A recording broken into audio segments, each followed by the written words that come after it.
Welcome to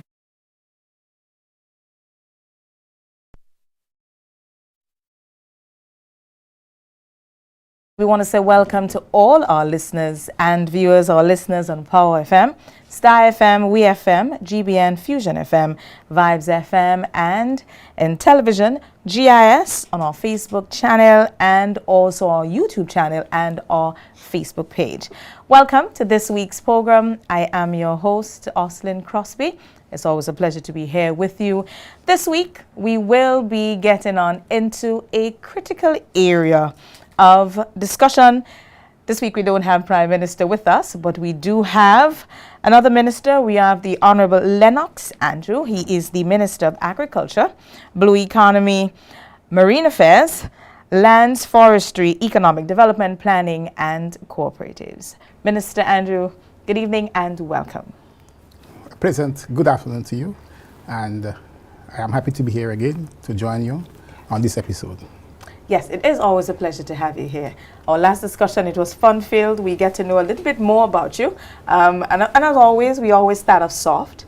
In our discussions before we started, we were talking about your very, classic. It is a classic wear your shoes. And then you were giving us a story behind the clocks. The last time it was the tie. This time we get to know more about the clocks. Okay. It stands out. Speak to us about that. The clocks. Well, in your early years of youthful exploits, you have to do something to attract others. Mm-hmm. And therefore, growing up nowadays, young men, to be attractive and to draw attention, there were certain outfits that you should wear. So you need to wear a Lee jeans, right? An Adidas jersey, and a Clarks. Good. So once you walk the road with these on you, you're like Wednesday. You're like Wednesday. I like you like Wednesday. You're like Wednesday. You're in the middle. In the middle. all attraction is on you. All the eyes are on you. All the eyes are on you. It's interesting how style continues, right? As like it goes through generation. Clarks is one that has survived it. Clarks has survived. Actually, growing up, we used to have the gun mode. We used to have the gun mode pants. Yes. And before the gun mode pants, we had another popular one called the bell bottom. Yes. The bell bottom. But we also had the hipster. Oh, right. There was the hipster pants as well. Where the young men would wear the pants on the hip. On the hip. Yeah, there was the hipster pants as well, But so the hipster come back, but not as before, but it come back a little bit lower. Yeah. It has. It has come back a little bit lower. It has the bell bottoms are back too. The bell bottoms are back. And also the gun mode. Well, the yes. gun mode is very popular. I mean, yes. I think I'm wearing a gun mode today. Mm-hmm. As well. The gun mode the is boys very popular. gun their pants to go to school, and I know that the principals have problems with that. We had gun modes and bell bottom. But I guess it shows how we go through many cycles. Yes, we look at some people look at young people and say that what's going on with them, but we did it. The older people did it. Yes, yeah. I mean, what is happening now is that the young men and the young women are simply rejuvenating, giving new life to what existed before. That's true. Yeah. That's true. That is true. Adding a pinch of flair to it. Yeah. All right. Thank you, Minister. That one we appreciate. I'm sure some of the men here, Shem and others, may be wondering where they could get their clocks. Yeah. But that's all right, Shem. I will still see you. Clocks is made in England, eh? So yes. It's English made. All right. So when next you pass through London, go by a Harrods or a Sainsbury, you'll find clocks there. Make sure you pick up a pair. All right, Minister. So that's the soft side to you. But we know that you in your ministry have been working hard, you and your team, and have been meeting a number of the milestones that was outlined. One in the throne speech last year and in the budget. It gives us an idea as to what government plans to do. From it, milestones are set, and as you achieve them, you would then tick as to what you have done. A lot has happened so far. We are in the month of May, just about hitting the halfway mark. And I think there's a lot that you can shout about. Let us start off with the food and nutrition security, ongoing initiatives within your ministry on that, ensuring that we have access to safe and affordable and locally produced foods. Right. And what you say is important, and we also have to see it in the broader context. Yes. The way the world is going right now, we as a country, as a people, we have to look inwards. We have to look to ourselves. And we have to have the confidence and say to ourselves that the time has come when we have to become economically independent. And by that I mean we have to work towards, on the one hand, producing the goods and services that we consume, but on the other hand, we have to be able to pay for those goods and services that we consume but we don't produce. So where the world is right now, there is need for a greater sense of nationalism. There is a greater sense of patriotism. We have to give new life to the thinking of our fathers, forefathers, those who came before us, those who went to the metropole and said to the metropole that the relation that exists between you and us could never allow us to develop and give us our independence. And they asked for the political independence as a basis for them putting plans and projects and programs in place to develop our countries and to develop our region. And they had in mind an economic strategy for the countries, for the region development. And they call it ISI, Import, Substitution, Industrialization. And their view is that many of the things that we are importing from the metropole, we can in fact produce them here in our region. And today, that vision of our forefathers has been brought more to light, given what is happening in the world today. So as a country, as a people, as a region, we have to work towards producing the goods and services that we consume and being able to pay for those that we consume but we don't produce. Yeah? And that's the kind of economic independence that we are working on. And therefore, in Grenada, in keeping with the strategy of CARICOM that by the year 2025, we must reduce our imports by 25%. Now it's up to the year 2030. In keeping with that strategy, and also in keeping with the strategy by the OECS, Organization of Eastern Caribbean State Countries, because we too, taking a hint from them, have to work as well to achieve our own economic independence. And in keeping with those strategies, we have identified a number of crops that we know we can produce in adequate supply or in adequate amounts to feed ourselves and also for export. And in that regard, we have been working on a number of programs in the Ministry of Agriculture geared towards fulfilling that broad objective of our foreparents and simultaneously helping to grow our economy and make Grenada a better place to live. So presently we have a number of programs under the Ministry of Agriculture that we are implementing. I want to refer to some of them. The first one I want to talk about is one called the ADAPT. ADAPT means Agricultural Development Assistance Program. I'll tell you more about that. Then we have a spice replanting program, right? I'll tell you more about that. We also have a carrot production because we identify carrot as one of the crops that we can produce enough to feed ourselves and to export. That's one success story that we will have. We identify white potatoes, right, which is a dramatic one.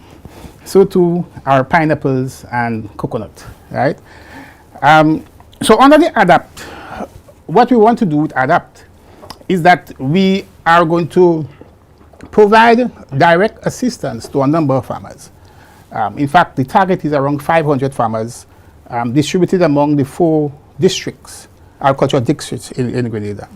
And what we're asking our farmers to do is to go out and get registered to be part of the program. There's a form that you have to fill up. You can go to any of the districts and fill up the form, and you will be assessed. Good. And you would become part of the program based on the assessment that will be done for you. So you'll be asked, for example, to produce root crops, dashin, the tanya, the yam, the sweet potato, which we are very good in producing, the ginger, good, peas, corn, tomatoes, hot pepper, Good. Both hot pepper and both salad pepper. Good. These are some of the crops together with banana and plantain that we have identified that we're going to produce sufficiently large to assist us in our economic development. So we are going to assess the farmers, because what we want to do is assist farmers. Once you have a plot that is at least quarter of an acre, you can qualify to get assistance from the program, at least quarter of an acre. But we will say to you, and we can guide you in terms of what crop to plant based on the fertility of the soil. Because what we have in the Ministry of Agriculture is that we have a soil fertility map. And that soil fertility map will tell us what crop is most suitable to grow in a particular area. So we will guide you and we will assist you. And we'll provide you with inputs, not just labor, right? You can select your own workers, but we pay them for you. And we provide you with seedlings, we provide you with fertilizers, and all the other inputs that you need to grow these crops. Good? We want to start this program in full come early next month. Okay. Good? So I'm taking the opportunity now to say to our farmers, go and get registered. Go and fill up the form, right? Because we want to have at least 500 of them, target 500 of them to produce these crops for us, right? During this year. So that's the other program. The other one I want to mention is the spice tree planting program. Now, the spice tree planting program started sometime last year. What the ministry did was that it gave the GCNA $1 million grant to start on its own. So that has already gone through. But the ministry itself is now having its own spice tree planting program. Here we're going to allocate somewhere around $500,000. And we are saying to, again, farmers should go and get registered. There's a form to follow. And we are saying to farmers that if your acre of land is up to 20 acres, we can give you up to $20,000, good, to plant nutmeg, meaning nutmeg and other spices. If your land is less than 20 and more than 10, you can get up to $10,000, right? And if it is under $10,000, we can give you up to $5,000, good? But then you will have to explain to us, you know, how you're going to use the money. All the money wouldn't come immediately. We're going to dispose the money in tranches to you. And you can get 46 nutmeg trees per acre. Good? We're going to give you nutmeg plants. Good? So in 1 acre of land, you can plant as much as 46 nutmeg trees. So if you have 5 acres of land, you can know how much nutmeg trees you could plant. And I'll give you a sense of the nutmeg trees that can be planted. Good? So we have that program going on. The carrot program is a successful program. We have identified 20 carrot producers in Grenada. They're doing very well. Okay. And again, we have provided them with all the inputs that they need to produce carrot. In fact, I received some pictures earlier on the carrot we got from one of our carrot producers. Trust me, they're doing well and they can compete with the imported carrot. I make no bones about that. Presently, I think we are close to satisfying half of the demand for carrots in Grenada. And our intention is by come next year, we want to be able to produce enough carrot to satisfy the domestic demand. The only issue we're having is the price at which the carrot is being sold. I think I have to have a little talk with our carrot producers and say to them, you know, give them a little more of the economics of pricing of the products. You know what I mean? If you're giving all of these things more or less as subsidies, yes, then the price of carrot shouldn't be that high. I think presently they're selling carrot at about $10 a pound. Right? My view is that with giving you a low cost of production, giving all the subsidies, you can afford to sell it much cheaper. Yes. And if you sell much cheaper, then you'll get more sale. And if you get more sale, then you get more money. Yeah? And if you get more money, more production, there'll be no need to import it. Yeah, that's right. And our carrot, I have to say to you, not only look prettier, but they taste better as well. So that's another area where I think we're going to achieve some economic independence, some self-sufficiency in the coming year or so. Pineapple is another area that we are focusing on. We received around 70,000 and distributed about 70,000 pineapple plants. Right now they are at the stage of flowering. Good. In a particular farmer, there's a particular farmer I know who has about 10 crates of pineapple. Nice fellas. Nice fellas. He was saying to me that he can't find market. But we are saying to him the market is there. The issue here for you is your price. Yeah, so the issue here is your price, And it's a basic economic theory that makes sense, that if your commodity has an elastic demand, as these commodities are, when I say elastic, it means the lower the price, the greater that will be bought. Yeah. If you have elastic demand, you drop your price, your quantity sold will increase, and you'll get more money. And I need to find some time to explain these basic economic theory and practice to our farmers, so that they can benefit from their hard work. Good. And also we have a coconut. We have a coconut program ongoing right now. We receive 500 plants from Mexico, right, which we are distributing to our farmers as well. So we have all of these programs in place presently, where our extension workers work directly with the farmers and provide them with the technical knowledge that they need to help them to produce better. But mind you, our farmers are well versed. They know the work, right? They know the work. So our technical officers have to be on the job as well, because they can't go and talk anything to the farmers. The farmers will have a good response for them. All right. So these are the programs that we have in place, and they are all geared towards increasing domestic production, so that we could withstand any external shock that we receive from outside. Okay. That was quite a detailed response. I'm sure it is enlightening for many. So we have carrots, we have pineapples, we have coconuts, and we also have the ground, which ones? We have yam, the yam, the tanya, the dashing, the ginger. Okay. So and then we have the spices. And we have the spices. All right. So by next year we should be good, or later on this year. Well, the truth is that we are good in certain areas. Last year, for example, we had a flood of plantains on the market. Long, pretty plantains. The farmers produced real plantain last year. So too is bananas. A lot of bananas on the market last year. Seasoned pepper was plenty on the market last year. And even when they get a little bit scarce now, right? So we are getting there in terms of production for domestic consumption. We are getting there. And we have to commend the farmers. We have to commend our farmers for that, because they have been giving the ministry the kind of support that the ministry, is putting out. They have been responding positively to the ministry's effort. There is one thing I want to say about our food, and our food is very healthy food. It's nutritious food, very healthy food.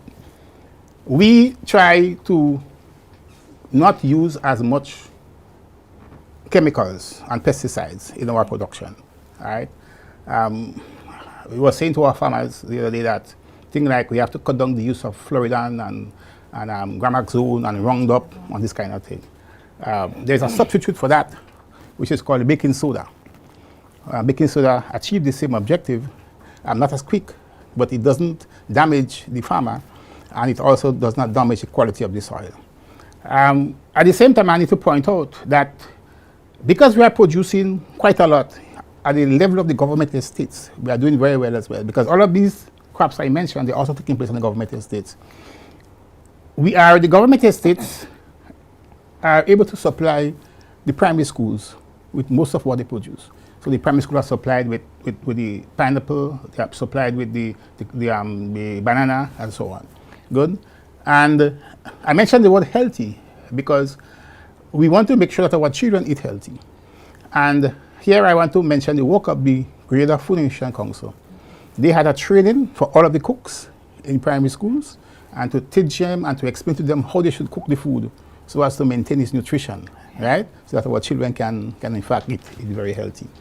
And I also want to add that linked to all of that is the revitalization of our 4-H movement in Grenada. There are 4-H's in about 160 something schools right now in Grenada. We just come from Carriacou the other day where we launched it as well in Carriacou. And so our young people are actively involved in the agricultural sector. And we say to them that Don't see agriculture as hard work in the hot sun. Agriculture is a science, and that farmers must stop calling themselves farmers. They must call themselves agricultural scientists, because that's what they are. You know, you have to be able to utilize the science in agriculture. Use all the apps in agriculture. Nowadays, we trained around 13 of our extension officers and our staff in agriculture in drone technology. Good, and that drone will help us to fertilize, help us to water, and so on. There are apps that could tell you the soil content, the water content in the soil, right? So agriculture is now highly scientific. It is enjoyable, good, and that's the kind of vocabulary that we teach to our young people to get them involved in agriculture these days. So it's increased production, and it is also technology in agriculture. Minister, I think you didn't just whet our appetite. I think you gave us quite a lot, but I'm sure we'll be hearing more from the public after this break when we take in some of the DMs that were sent in. We'll be back in a bit.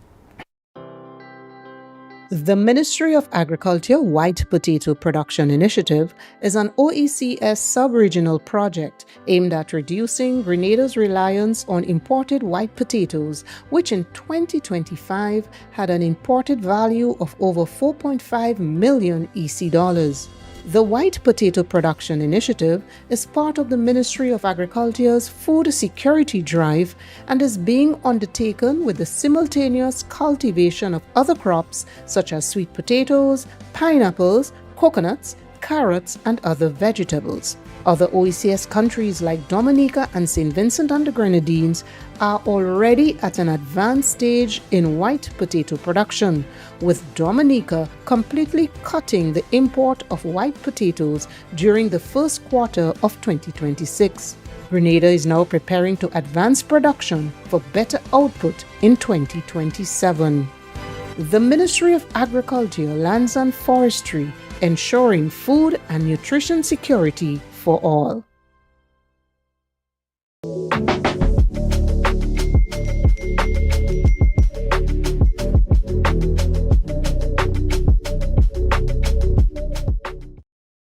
Welcome back. Thank you so much for being with us. If you are just joining us, today we have our guest, our Agriculture Minister, the Honorable Lennox Andrews. If you missed the first part, you missed a lot. He shared so much as to what's happening in the ministry. But now, before I get to recap for you, let's take in some of our questions or your DMs that were sent in. The first deals with agriculture. Now that the farmers have successfully grown white potatoes, is there a distribution process? Are the potatoes being sold yet in our local markets? A question there from Shem. Okay, so Shem, thanks for the question, and it provides me with the opportunity to explain to you the issue surrounding white potato. Now, white potato is, put it that way, it's a seasonal plant. It is seasonal. It does not grow very well in hot sun and in the dry season. Okay, so it is planted in the last quarter of the year to be harvested in the first quarter of the following year. So you wouldn't get white potato throughout the year, right? In Dominica, for example, which is far more advanced than us, as is the case with St. Vincent, most of the white potato is planted in the mountainous areas, right? Where the temperature is cool. It requires a substantial amount of water continuously. So we've been experimenting with our white potatoes over the past 2 years. All right. This year, our experiment was indeed very successful. We're going to continue with the experiment. I think we reached a stage now where we have acquired sufficient knowledge. We sent 7 Grenadian farmers to Dominica last year for training. We are going to send 7 more again this year to see how it's being done in Dominica. And that's part of the OECS plan. And so we're going to resume the production of white potato in the last quarter of this year, okay, for harvesting very early in January or February. The intention is to being able to produce enough for the domestic market around this time period, okay, because we wouldn't have enough production throughout the whole year.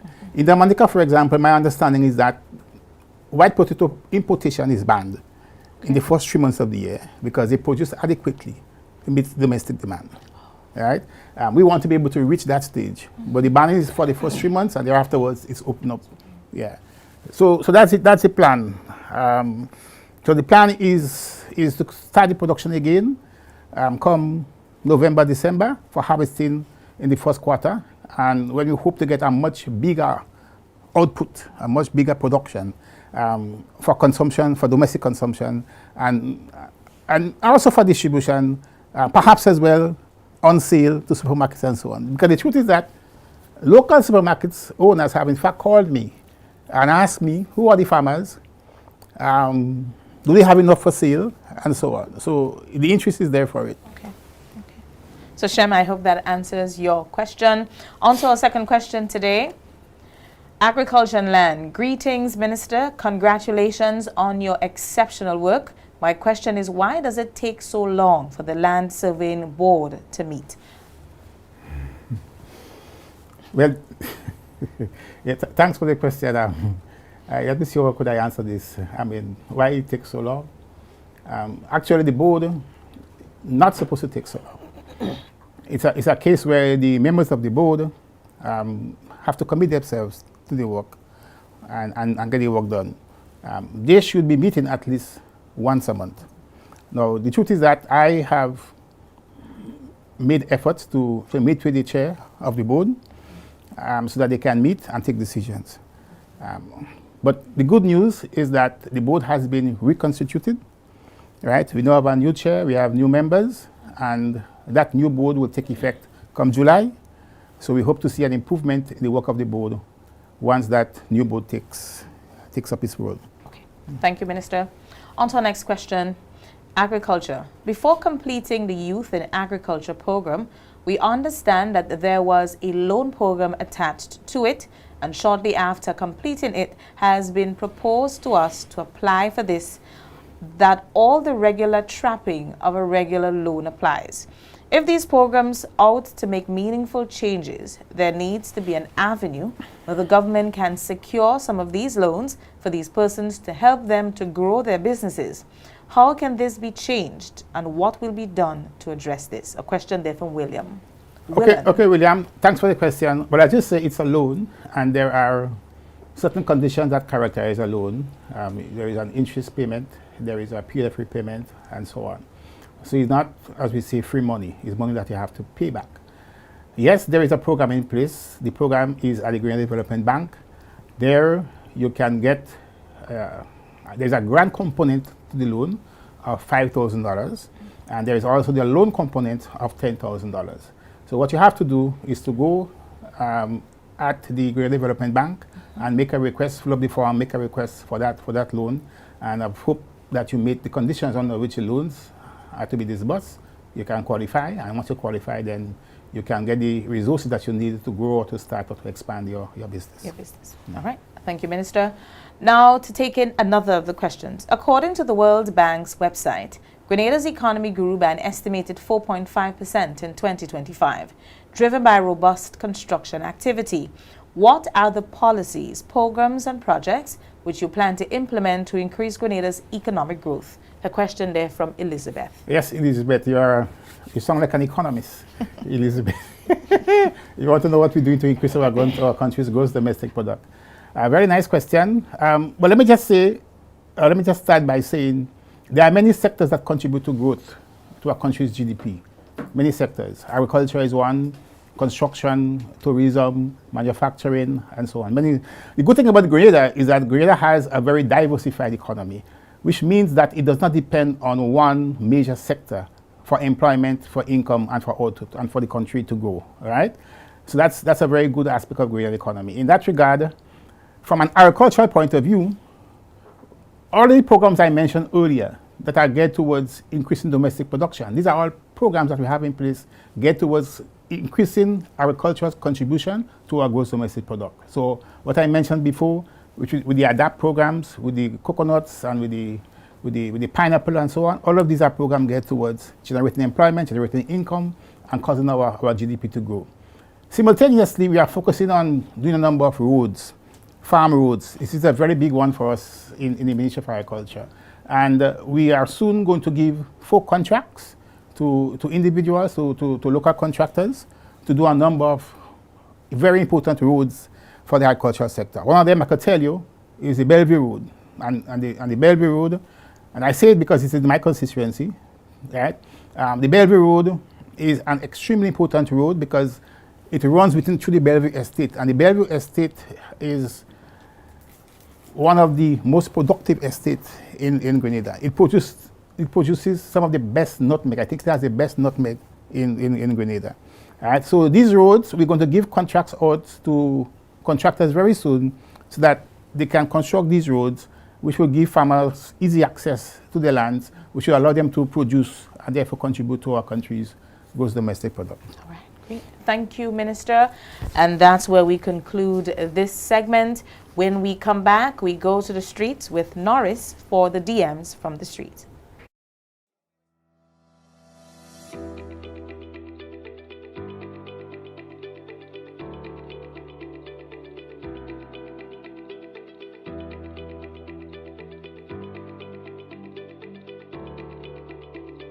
The name is Jude Durham. I'm representing for Samaritan Farm. I've been doing farming for literally all my life because as a Rastaman, you plant what you grow what you eat. You eat healthy in order to stay healthy. But altogether, I'm really pleased in reference to giving thanks to the ministry as well as all the hardworking participants that made this possible, because it is a necessity to really revamp the pineapple industry. Pine are too expensive here inside of Grenada, so we need to plant more so we could get it cheaper, so we could eat more.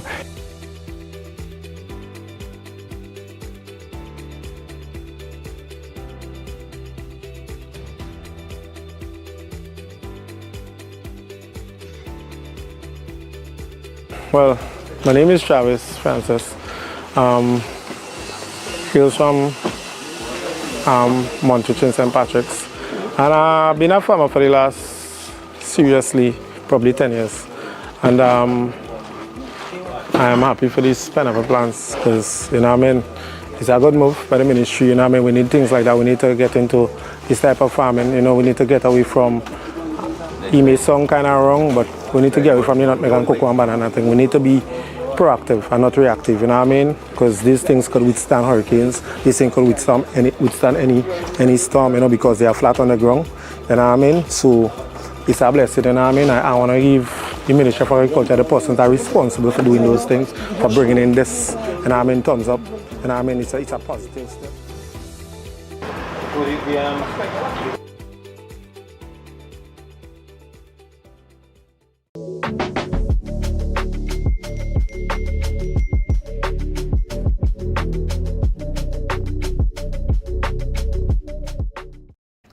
Thank you so much. Before we move out of that segment, Minister, I know we started speaking earlier and we did get a chance to just break. Let us speak about the lifting of that ban. It was a big conversation last year, the starting of this year.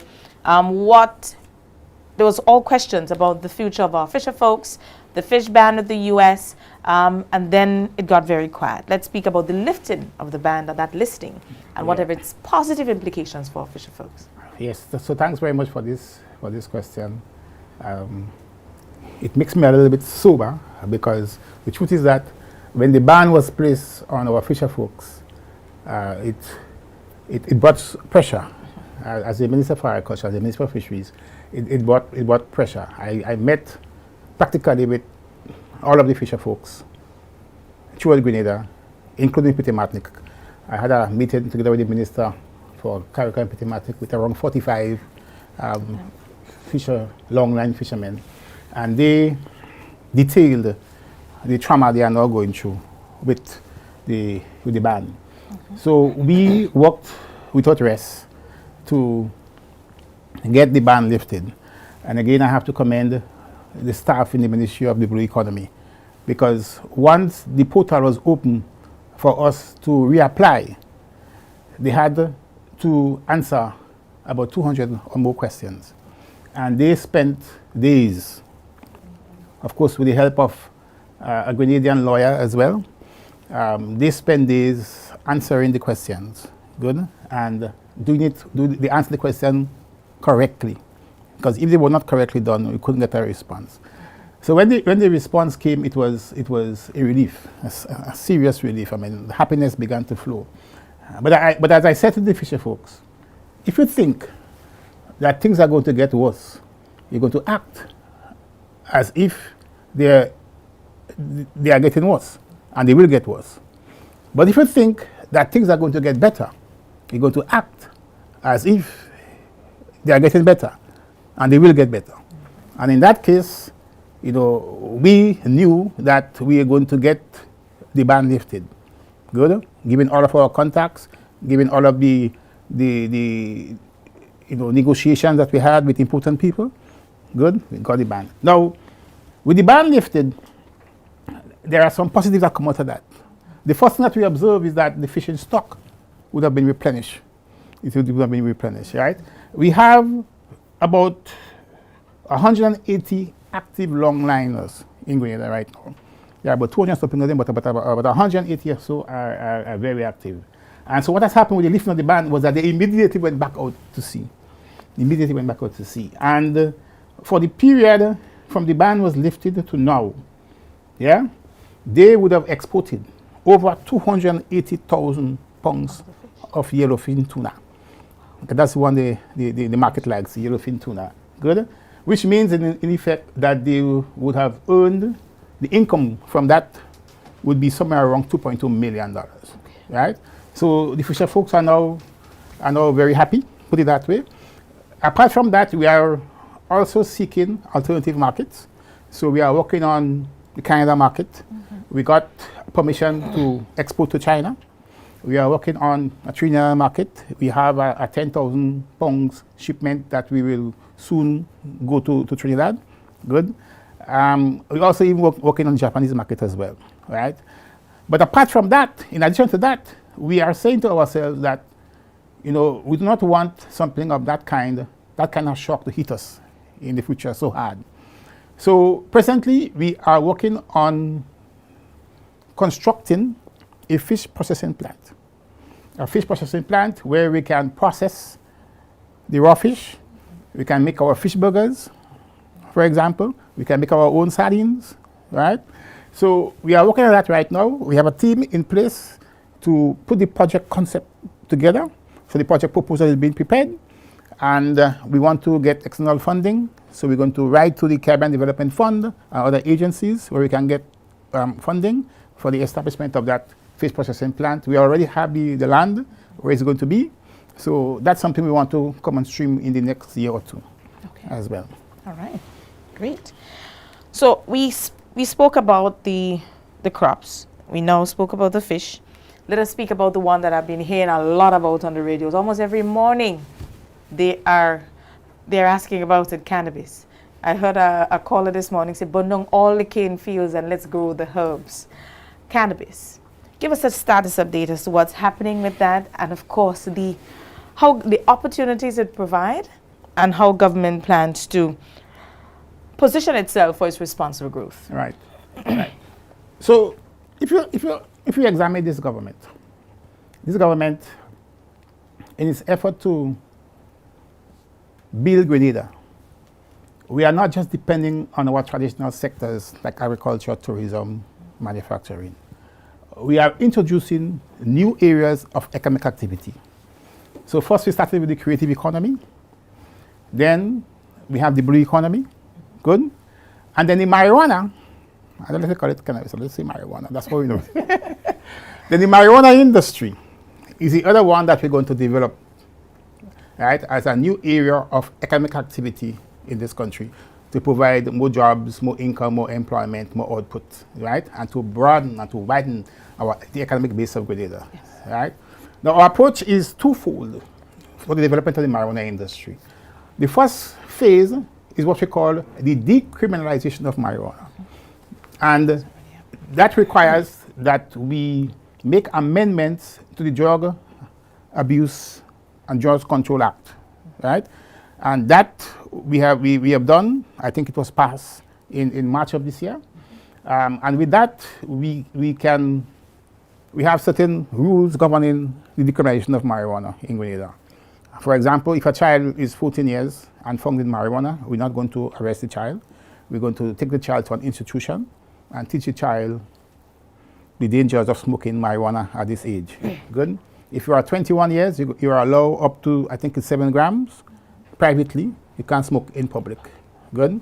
All those who had marijuana records, those records would be expunged. Good.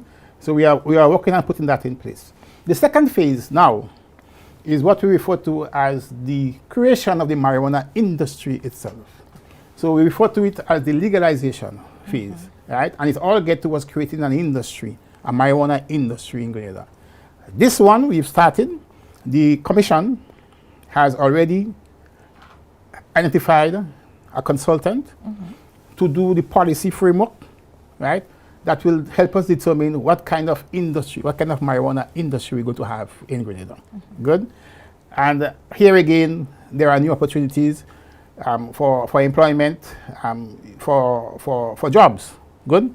So for example, in St. Vincent, there are people who study, they are pharmacists, but they are marijuana pharmacists. Okay. Specialized marijuana pharmacists. You have marijuana researchers. Good. And so there are new areas of jobs in that particular area. So where we are right now is that we are working on the legalization of marijuana for the establishment of an industry, a marijuana industry. The consultant will say to us what kind of model is best suited for Grenada. Good. How are we going to incorporate the local cultivars? So for example, our Rastafari brothers and sisters have knowledge of marijuana planting and growing and preparing. The industry has to be so established that we don't want them to be left behind. Okay. We have to incorporate them. In some parts of the world, the industry is largely externally driven. Okay. Good. And the process is very expensive. But the study that we are doing now with the consultant will tell us what kind of model will best suit Grenada and how we are going to incorporate and what kind of production form the industry would take in Grenada. So that's where we are right now. We are, the study is expected to be completed. We are to receive, the cabinet I should say, will receive a presentation by the consultant sometime in June. Good. Okay. And after that, once the policy document has been prepared, it forms the basis for the preparing of the bill, the legalization bill for the marijuana industry in Grenada. All right. Okay. Thank you, Minister. Now it's time for us to take in our DMs from the street with Norris.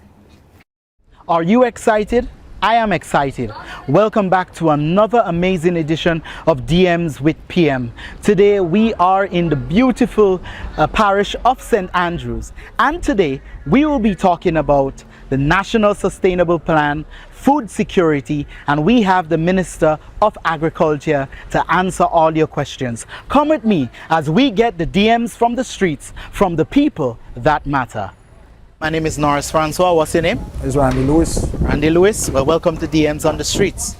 Ask the Minister of Agriculture your question or share your concern. What the ministry have for youths that are coming out from school who don't want to go and do, well, what is available like teaching, policing, nursing, or maybe construction? Because when you really check, when you watch on Grenada, if you stand in here with the by the bayside, if I make a semicircle, all we are seeing is bush. All I'm suggesting is, what the government doing for the youths? If they're not doing nothing, well, you have so much wasteland. Cut up land lot, okay? And share it among who want to go in agriculture, cut up piece of land, give it to them. Then they could build something steady. You travel over the hills when you watch only mountains and hills and valleys. And if we can't feed ourselves, they say we independent in Grenada. But you could never be independent or free if you mold in somebody else's kitchen. One message for the youth on them. Well, no matter what institution you come out from, don't expect government or institution to create jobs for you. Learn something so when you come from college you could make your own dollar. Educate yourself in a way then when you leave school, if somebody and give you a job, you could make your own $1. You think you know I leave school? As I was 7 different ways I could make $1. I didn't learn that in school. When I leave school, my education process just begin after school. School is the basic. The school curriculum is like the basic thing. But when you come out from school and you reach on the street now, if you don't acquire knowledge and ability to make money for yourself, you're in trouble. Can't expect the government to do everything for everybody. So that's all I want to say. Minister? Well, I think the advice is excellent. I mean, the advice that you should become economically independent is a wonderful idea, right? And I think that the young people listening should try as far as possible to create their own businesses, of course with government assistance, create your own businesses and earn your own money, yeah, and earn your own money. And you see, and it is good, and that is good. Now, I am saying that if you look around Grenada, ask yourself, who are the rich people in Grenada? The rich people in Grenada are not people who are working with government, you know. The rich people in Grenada are people who are working on their own. They have their own business. They're making their own money, right? So if you want to improve your living standards, certainly make every effort to work on your own and to earn your own dollar. And the advice that Mr. Lewis has given to the youth, I think is an excellent advice. I hope they listen to him and they start to think along those lines. Be independent, so you could have your financial freedom and you could have your economic independence. That is an excellent advice given to our young people. Thank you, Minister. We're taking another of the DMs from the street. Welcome to DMs on the Streets. My name is Norris Francois. What's your name? I'm Hakim Williams. Hakim Williams. Well, as the Minister of Agriculture, your question. Mr. Lennox, what I'd like to find out is, you know, in this dread economical time with gas going up, everything's skyrocketing. I wanted to find out what plans the government and the Ministry of Agriculture have, what plans for food security for Grenada, because telling you the honest truth, we're heading for dread times and we need to have something to sustain ourselves. We can't depend on the outer world because we don't see how it's going tough for them already. So I want to know what it is we have in place for us Grenadians to benefit we out here agriculturally to sustain our nation. That is what I want to ask. Well, obviously your question indicates that you are well versed in what is happening in the world, and that, you know, there is need for us as a people to look inwards and look towards ourselves to solve our problems. I would have pointed out earlier a number of programs that we have in place geared towards increasing domestic production, geared towards increasing our self-sufficiency.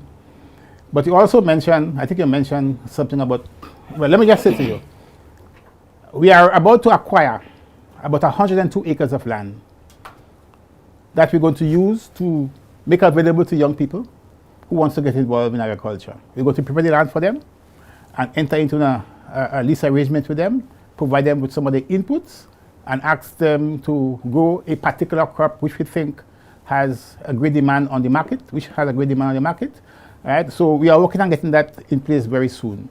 So that's one thing that we are working on for young people, to help them to get involved in agriculture. Right. Thank you, Minister. I think that's where we would conclude DMs from the street. When we come back, we open up the line so that you can call and ask the Minister your questions. Agriculture. A nation must be able to feed itself. Economic development is important, but it is impossible without food security. Our vision includes the revival of our agricultural sector. Imagine a Grenada able to support its citizens with local produce. Imagine a Grenada that imports less. A Grenada with our spices replanted and production restored to pre-Hurricane Ivan levels by 2035 and 2045, respectively.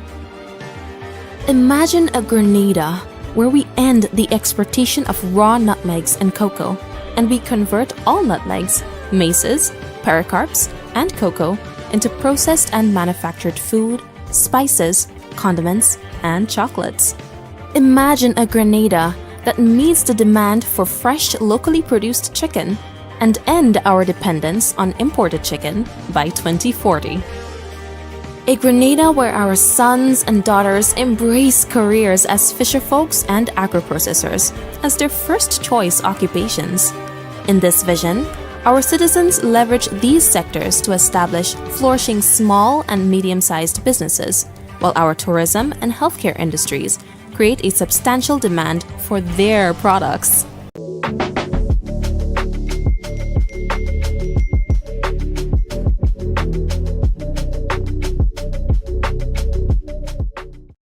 Welcome back. Thank you so much for being here with us today. It is DMs with PM, and we are featuring the Minister of Agriculture, the Honorable Lennox Andrew. We spoke a lot, so many things happening in the Ministry of Agriculture. Now we're invited to call 423-3104 and ask the Minister your questions. We ask that you keep them brief as we are almost out of time, but we also understand and appreciate you being a part of the program and asking the Minister the question you may have. As we wait, Minister, for that call, let us continue talking about some of the gains that you have and continue to make in the Ministry of Agriculture. A lot. We have heard the spice, we have heard the plans, we have heard about that last initiative that you spoke about there, the over 100 acres of land and involving young people. And we often hear of the importance of involving young people in this process. As you said, no longer a farmer, but a scientist. I know government have plans. How can we continue in that the industry? I think we have a call now. So good evening, caller. Thank you so much for joining us. Hello, good night. Good evening. Good evening to the Minister. What is his plan for Bellevue Estate in Larry? Sorry, ask that question again. I think we missed. What is the Ministry of Agriculture plan for Bellevue Estate in Larry? Okay, thank you. All right. So thanks for the question. Now, Bellevue Estate is one of the largest estates in Grenada. Yes. It's one of the best producing nutmeg estate in Grenada. Together, it has some of the most rare fruits, right? Like Pardue, like star apple. You know, you'll find them there in Grenada. The estate was leased some years ago to a foreign concern from Trinidad. I met with that concern over a year now, and I indicated to the concern that if you're not going to work the estate, we're going to take it back. We are going to take it back. So right now, our plan is to take back the estate from that concern and develop it. Now, in developing that estate, the very first thing that we have to do is to construct the road, because the road right now is not in a good condition. Good. So we're going to construct, build, rehabilitate that road. We already have a costing for that road, which is around $4 million, and we already have a contractor as well lined up to do that work for us. I'm just simply waiting on the Ministry of Works for that approval. And so we're going to construct the road first thing. A number of people would have met me and indicate to me that they are available and they want a piece of that land to work. So that's one thing that we're going to do. We're going to have some subdivision in certain areas and make it available to individuals to work. But apart from that, the intention is to keep the estate, employ workers, and focus on spice production.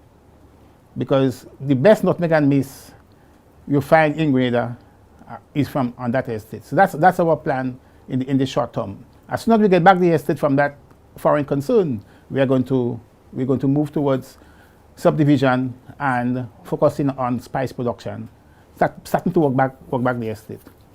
Thank you, Minister, and thank you, caller, for your call. We do have another call online. Good evening, caller. Good evening, and good evening to the Minister, and good evening to you. Good evening, sir. Good evening.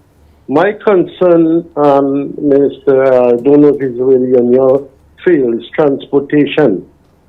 I operate a bus, and with the fuel prices nowadays, we are very concerned with the price of the fuel. Now, the government is giving what they call the rebates to the bus operators. But, Mr. Minister, I don't know if the government is aware that the rebate is not given in the way that I believe it should be given. Now, every bus operator has a file in the complex. The reasons why you are able to give a sticker to apply a route, right? You have all your information on that file in in the complex, the ministerial complex, the Ministry of Transport area. Now, what the government has done, and I don't know if they don't know what has happened. Now, only a few is benefiting from the rebate. Only a few. Now, I went into the Transport Authority office in the stadium, and I asked Mr. Bartholomew, I said, sir, could you tell me about how many busmen that is receiving that rebate? He called the Ministry of Finance at the same time, right? I had an ex-driver that went there. He called the Ministry of Finance to somebody to do statistics, and less than 300 bus operators is receiving that rebate. Now, there is approximately about 3,000 buses operating in the island. So we are not, the vast majority of bus operators is not been enjoying the benefit of the government purse. Okay. Now what they've done is that they pass it through the associations. But the busmen, more than 70% of busmen in the island knows nothing about association. Caller. And they're not interested in association.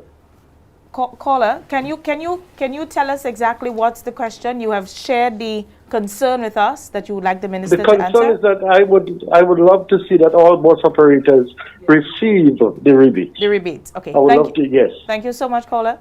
Okay, caller. Thanks for the concern and thanks for the question. As you rightly said, this is not my area, but certainly I could follow up with the respective ministry, the appropriate ministry, and bring your concern to them. All right.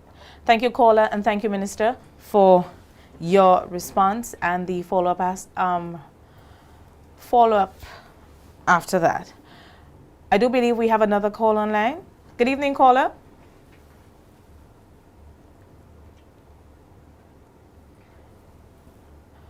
Okay, so I think we lost that one. Minister, as we about to conclude, an hour went by so quickly. Yes. You shared a lot with us. Yes. Any parting words? Yes. I want to say to the population of Grenada, to our farmers, and to all those who want to be involved in agriculture.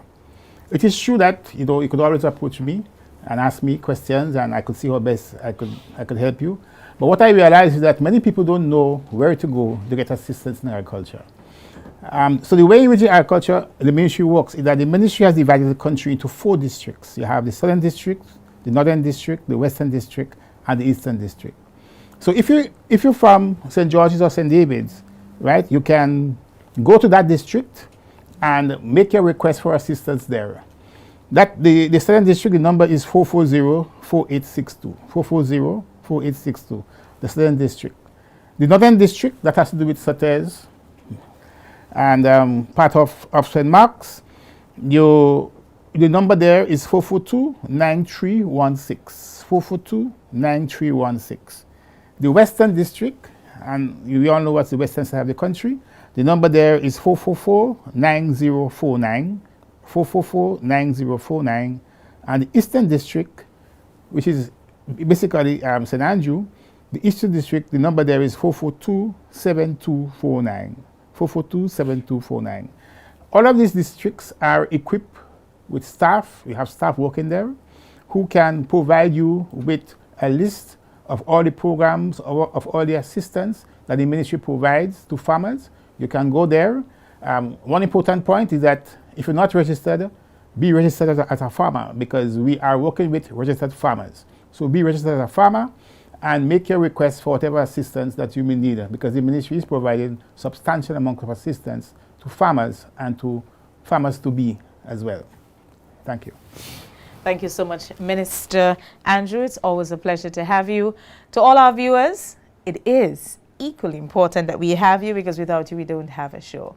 We do appreciate you always being here with us. All our callers, all the people who have shared their DMs, even the people who sent them in and called in, we appreciate you participating in today's program.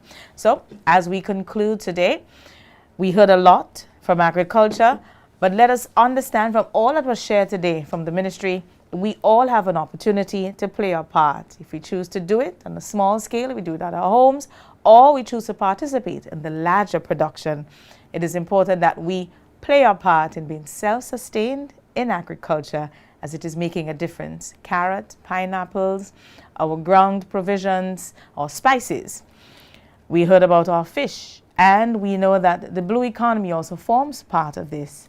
Let's see how we can play our part, be a part of this, as it is all based and will benefit us all. So, from us here, DMs with PM, our listeners, Power FM, Star, We FM, GBN, Fusion FM, Vibes FM, and those on GIS, Facebook, and our YouTube channel. Thank you again for another successful program. We do appreciate you. I am your host, Oslin Crosby, saying goodbye, and we see you again next week.